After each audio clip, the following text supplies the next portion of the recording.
Hey, Mycah, it's great to have you on the show today. Hello, Julia. How are you? Thank you for Uh, having me. You are welcome. Full transparency, I mentioned it in the intro. I use Merkaba Tech, which is Mycah's company, Mycah Mason's company, for a quiz that I use inside of my AI class. And Mhm. so I really, really love Notion. Can you tell us a little bit about Notion and why it's such a great tool? Well, Notion is a great tool because it's an all-in-one system. So it's really like think about Notion like a blank canvas. And it's like building blocks. It's like Lego blocks where you can pretty much build whatever you want. So it's really good for management, note taking. We've even having the opportunity to make assessments or quizzes, as Julia mentioned earlier, or workbooks.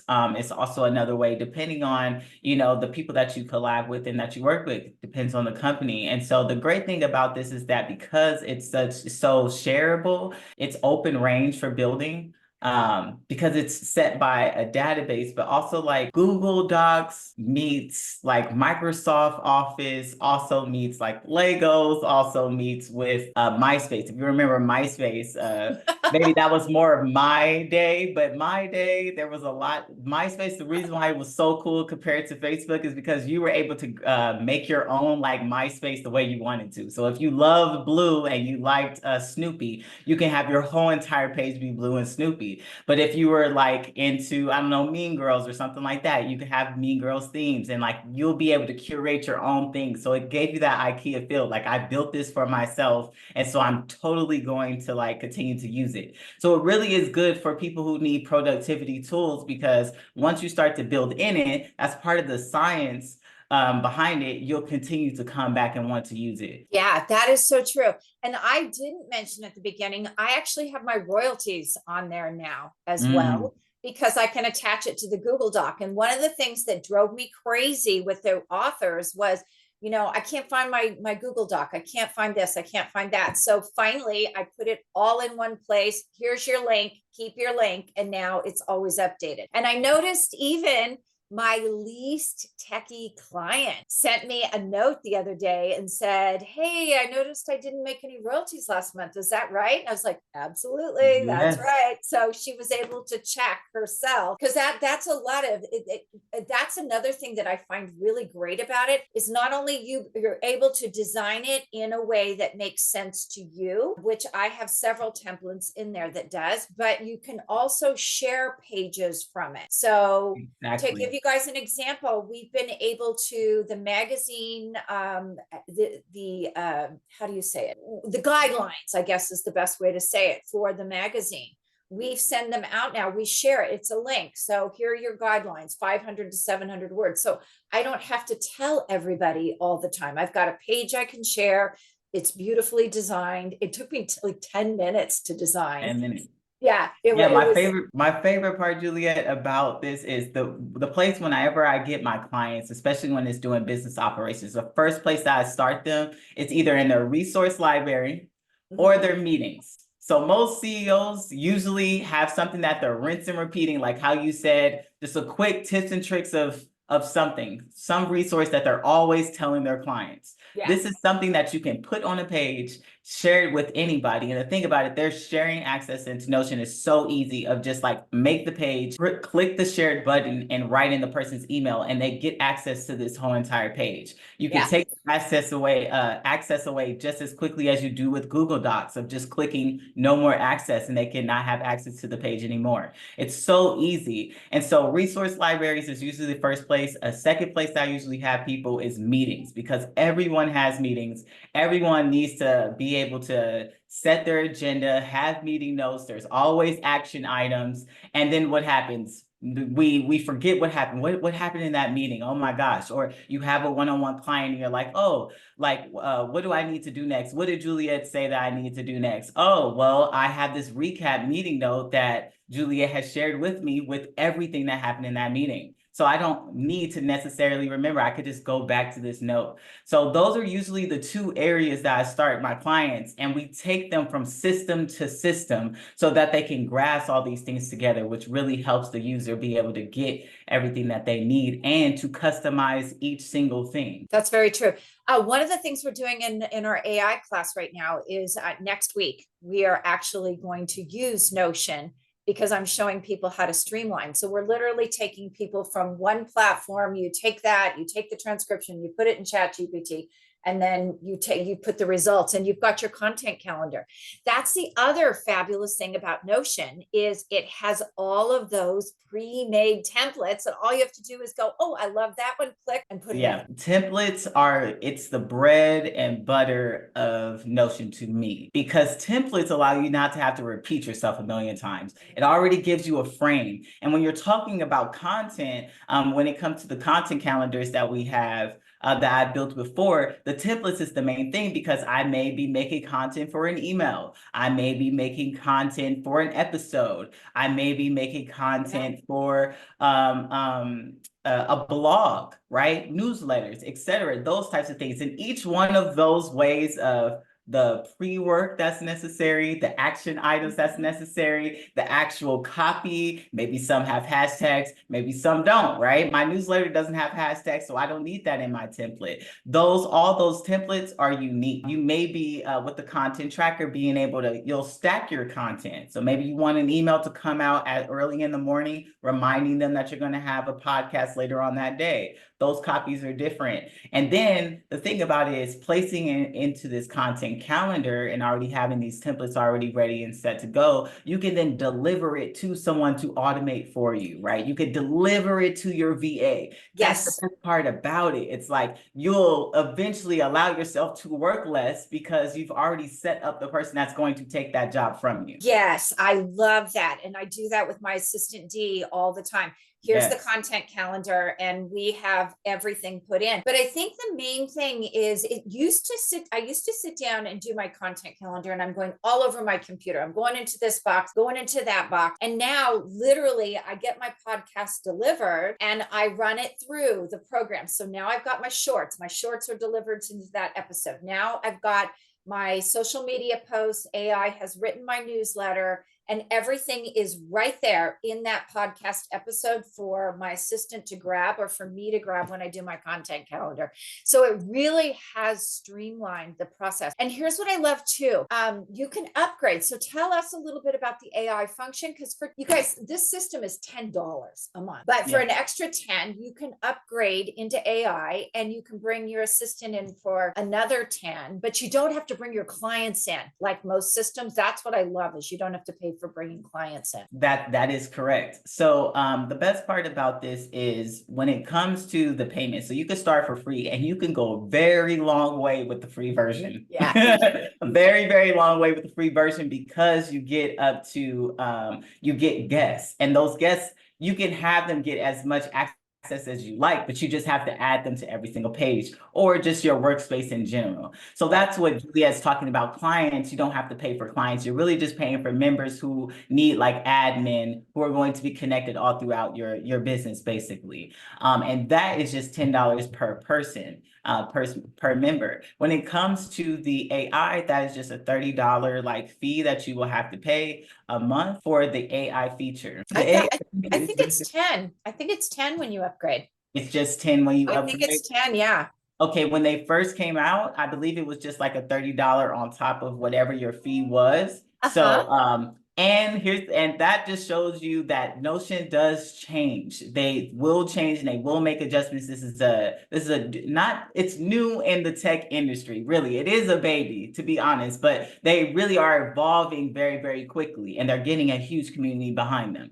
But so basically with those AI features, it's basically Chat GPT into into Notion. So you do not have to go and leave your web browser. You could stay into your Notion space, which is so important because we get distracted very, very easily. So to just be able to just press the space bar and it accesses everything that you need for your AI feature is really, really great. So you could get action items, as we said, you could summarize things, you can have it do grammar, you can create whole content build outs and stuff like that there. Right. So there's tons of things that you could do with the AI feature. So it's really, really great. And it's a great ad that they had with Notion. Yeah, it definitely is.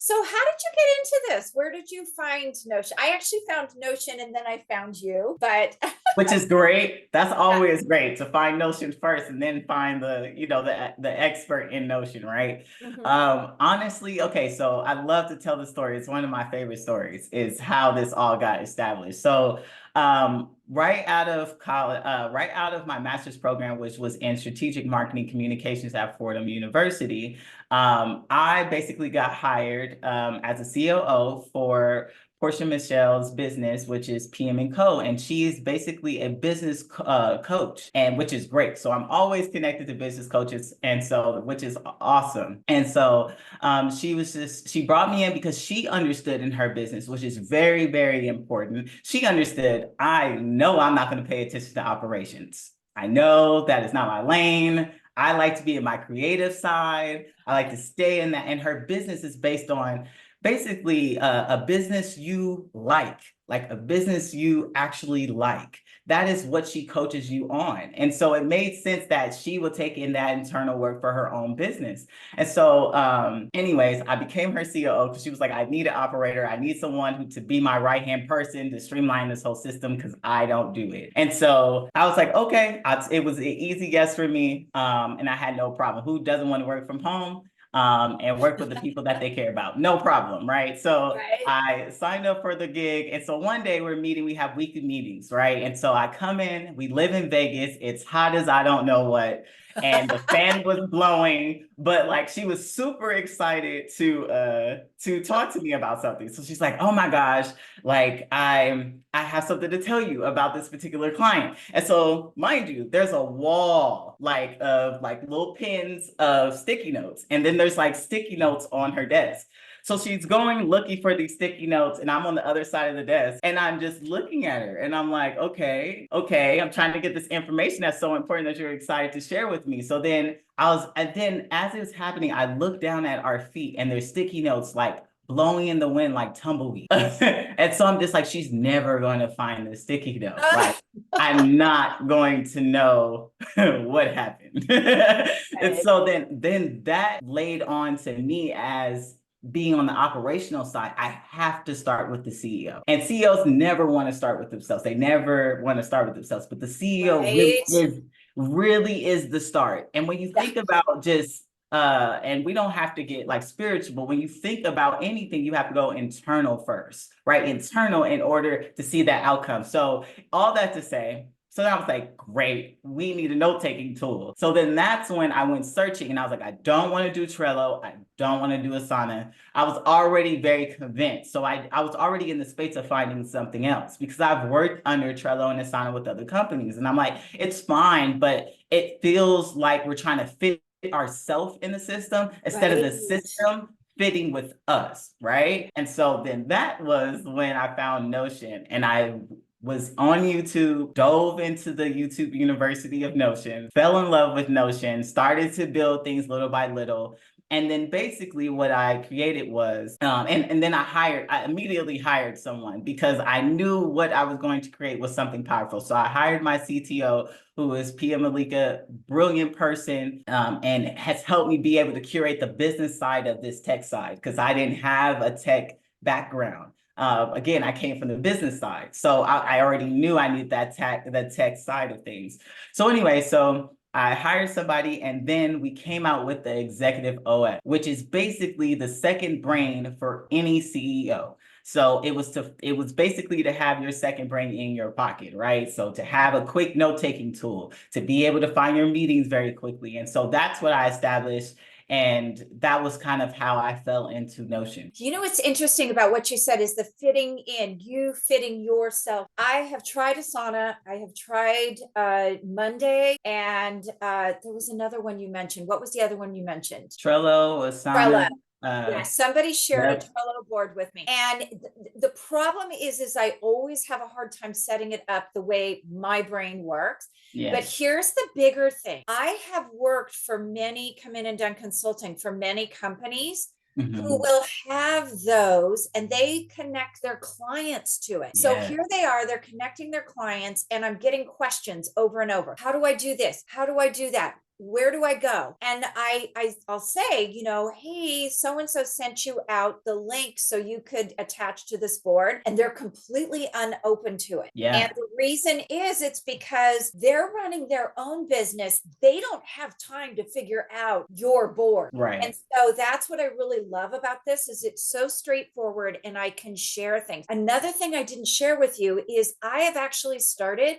client emails. Now that I have every client on there, client emails, I used to print them, I used to save them in a book, I used to have this whole bookcase over here. Now I just cut and paste them in right in. Like they send me an email, and now I can go back when they say something like, oh yeah, I don't want to do that, and I'm like, well, we've already done it, you approved it 4 weeks ago. It's all in one place. I can like quickly go to one place. I don't have to flip through a notebook. I don't have to do any of that anymore. So it really does save a lot of time. You have created for Partial Tashi workbooks. You created a quiz for me, a drop and drag. And what other projects, what other things are there unlimited things you can do with this on the backside as far as building tools for clients? Well, I guess it just depends on the actual client, but that's the thing about me and when I'm excited about, like when Juliet got on my calendar, what I was most excited about was you came to me with something and I'm like, great, let's see if I could do it. And I could tell you what I can do and what I can't do. Like, I'm like, oh, yeah, you probably should still work with that third party, or no, actually, I think this will be a good fit. And so that's my favorite part. My favorite part is finding the new thing to place into Notion. That really is Merkaba technology, is trying to find that new thing to create, but also the back ends of things. So business operations, it's very much something that you can also get creative with. A lot of people structure their businesses very differently, and that is great because I still get the newness of creating something different and something that's customizable. So I always get that new feel all the time, no matter who the client is, because nobody works the same. So I think I've created team spaces. I've created where everyone gets an individual portal. I've created basically wiki pages, resource libraries, those types of things. I've created a lot of different spaces for people, client portals where people can place their clients into a portal basically, and they can house that whole entire project there, so that your client has a one-stop shop for the journey that they have with you. So there's many different things that I've created. I've created client management systems for people, project management systems. I've created customized dashboards for people when it comes to their own personal use. I've created journals. We've done things for retreats, so events, where you can have basically a itinerary on on the app, and basically every single day you'll know what you're doing, and as you go through the events throughout the retreat, you can actually jot down journals throughout the retreat, which is a very interactive way to have events. We're actually doing one for BizCom that is in San Diego on May 11th. They will actually be having a workbook that we are going to be giving them. We teamed up with the owner of BizCom basically, and throughout the days or throughout that day, all the keynote speakers, you'll have journal prompts while they're speaking at this event. So you'll have an interactive type of situation. And it's great because they're actually focusing on Black tech. So it will be really great for people to kind of step in that lane and to also get people to seeing Notion more. And so it gets a lot of people to seeing Notion as a great tool to use. So these are the Yeah. many different ways that I'm using Notion and getting other people to use Notion in a different type of build. Yeah, it definitely is. And for you guys, for what we did, we put a drop and drag quiz, and then the results. We wanted our authors to understand how they communicate and how their audience communicates. So we actually put the reports in depending on, which personality you actually got a report. So if we want to talk to you more about a project, or just maybe even getting the basic template set up, because you guys, it's not expensive and it's not hard. I've had templates set up for me, and I've paid less than $100 for templates. Where do we get in touch with you? Oh yeah, so definitely merkabatech.com is my website. And basically there's a free consultation where you can get on a call with me for free, and we could see what we could do together. If you would like to move forward, of course, I'm going to give you the next steps on how to move forward after that, but I'm going to be excited about your what you want to develop regardless. And if it does fit into Notion, if it is a good fit, great, then we can continue with this journey. If not, if I have any other recommendations, I will definitely give you those recommendations, because I want everyone to thrive. Again, I am connected. I started in this industry with business owners, so helping business owners in general is great for me. It makes me happy. Yeah. And you guys, I will tell you, unlike some other vendors I've worked with, he actually said, he took a look at the project and he came back and he said, yes, I can do it, but we need to do this. No, I can't, but we need to do that. So it's not, I mean, I literally have had computer things that I have wanted to have built that I've had to go ask for my money back, because they're like, yeah, we can do it. And then they don't do it. So I want to tell you that, because he was right on top of it. I gave him a pretty much, I would think, almost impossible deadline, and he delivered. I know he was stressed about it. So don't do that plan. Don't be like Juliet. Mine was actually, it wasn't that I didn't plan. It was that I saw you on the call with Parshell. Yeah. And I was like, whoa, I've been looking for something to do this. Maybe I'll run it by him. So that's why. Yeah. That's why it was so late. So once again, where can we find you? Where is your calendar link at? My calendar link is on my website. And I could also give you a recap, Julia, after this, of all of my resources where you can place it wherever you like. But it's on my website. I also have a LinkedIn, so you guys can find me on LinkedIn at Mycah Mason. So it's merkabatech.com, and that's spelled MERKABA Tech TECH.com. Yes. And you'll see as soon as you come on, it's a discovery call. Click that discovery call. It's for free. You'll get my calendar link and you'll be able to sign up. That's cool. And on LinkedIn, you guys, just so you know, it's MYCAH. I know a lot of people spell it MI. So with an I, yeah. Yeah. So make sure you spell it with a Y when you go find him. Thank you so much for being on today and telling us about Notion. Awesome. Thank you.